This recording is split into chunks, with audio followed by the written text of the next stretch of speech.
GBAMFS News Roundup, week of March 24th. The last few weeks have brought about some remarkable developments in the business world of gaming.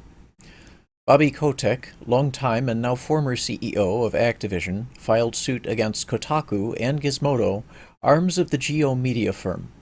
Kotick was known for leading Activision, a major game developer and publisher, from near bankruptcy in the early 90s into becoming one of the most profitable video game publishing companies in the industry by the early 2000s. Kotick, who departed Activision in December 2023 following its acquisition by Microsoft, has alleged that union interference in brokering scandals, coupled with biased coverage from Kotaku et al., resulted in an unfair public perception of himself and contributed to pressure for him to leave his position as CEO. He has faced criticism over workplace culture issues, particularly following the 2021 lawsuits alleging harassment and misconduct at the company.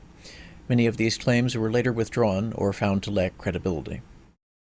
Ubisoft released the several times delayed Assassin's Creed Shadows title to mixed reactions amid widespread reports of high initial player counts.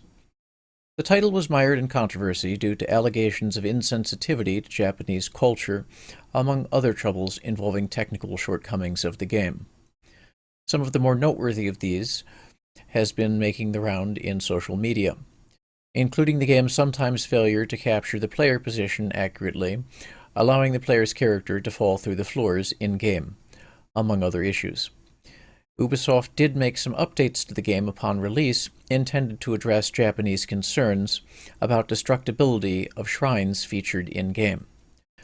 In spite of reported high player counts, the actual sales figures have not been shared by the company at this time.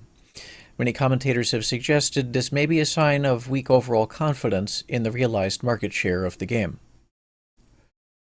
In addition, Ubisoft made the dramatic announcement only yesterday that they would be spinning off several of their headline intellectual properties, including the Assassin's Creed series, into a newly created subsidiary funded in part by Tencent, the Chinese gaming giant.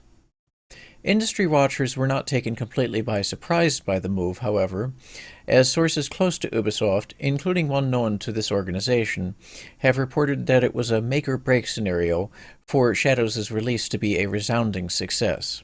In view of the murky picture on sales, the move may be intended to forestall what was otherwise a looming bankruptcy for the company. Thank you for tuning in to GBAMFS News Roundup. Your likes, comments, and subscriptions will help us to keep you informed on news gamers need to know.